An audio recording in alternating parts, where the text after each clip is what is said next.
Hello friends, I am here with my channel Solving Questions with Gauri Ma'am.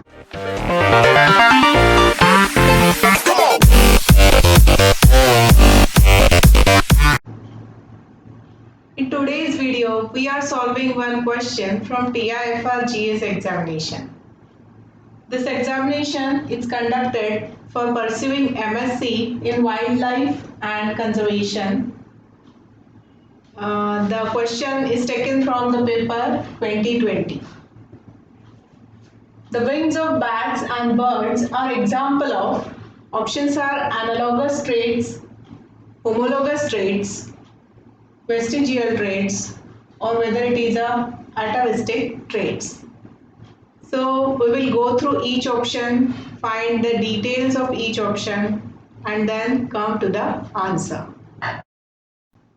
तो question में हमारे first दो options है analogous traits और होमोलोगस ट्रेट्स. ये हम साथ में ही समझ लेंगे क्योंकि देखो wings of bats and birds जो हमें क्वेश्चन में पूछा है तो these are form due to the convergent evolution. This is the example of analogous traits. तो यहाँ पर कैसे होता है, फंक्शन जो होता है इन ऑर्गन का वो सेम होता है मगर ओरिजिन जो होता है वो डिफरेंट होता है. So these are known as a analogous organ. तो यहाँ पर जो विंग्स का काम है तो वो उड़ना है. सो बोथ देखो birds and bats both need to fly. So same they both are living in a same environment and so the same environmental force will act upon the organism, right? So इसलिए ये organs या फिर ये traits develop होते हैं जिसे हम analogous traits या फिर एनालॉगस ऑर्गन्स बोलते हैं. and these are formed due to the convergent evolution. दूसरा ऑप्शन जो है वो होमोलोगस ट्रेट्स का है. तो होमोलोगस ट्रेट्स हम कब बोलते हैं, जब एंसेस्टर कॉमन है और उसके फंक्शंस डिफरेंट है.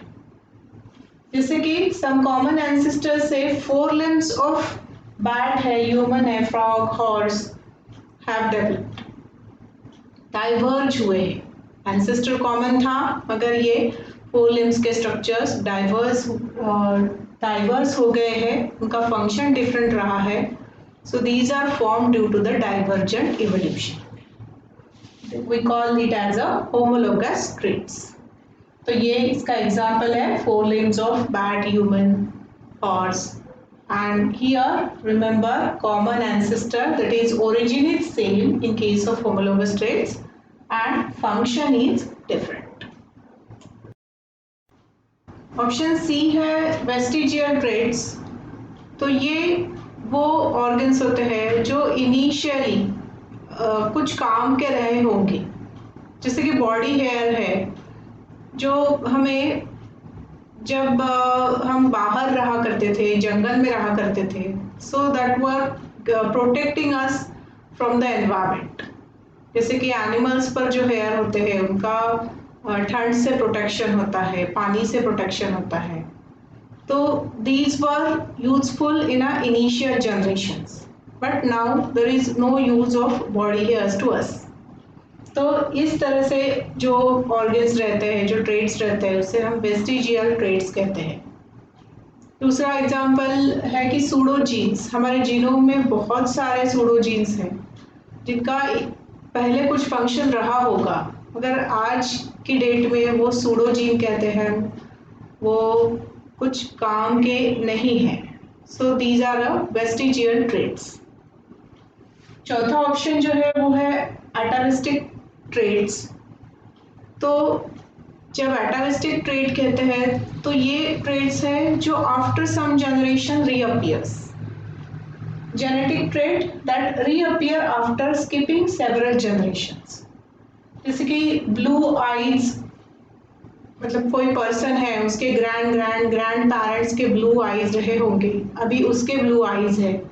बीच में एक 4-5 जनरेशन थी, उनमें किसी के भी ब्लू आईज नहीं थे but there were a brown eyes. तो जो ये ब्लू आईज रीअपियर हो जाते हैं, सो इसे हम एटाविस्टिक ट्रेट कहते हैं. सो this is not a disappearance of the trait, but it is a reappearance of the trait after after skipping several generations.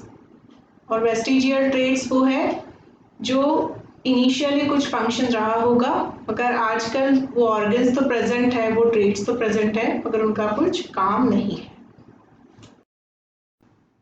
So with this we will say that the wings of bats and birds are example of analogous traits.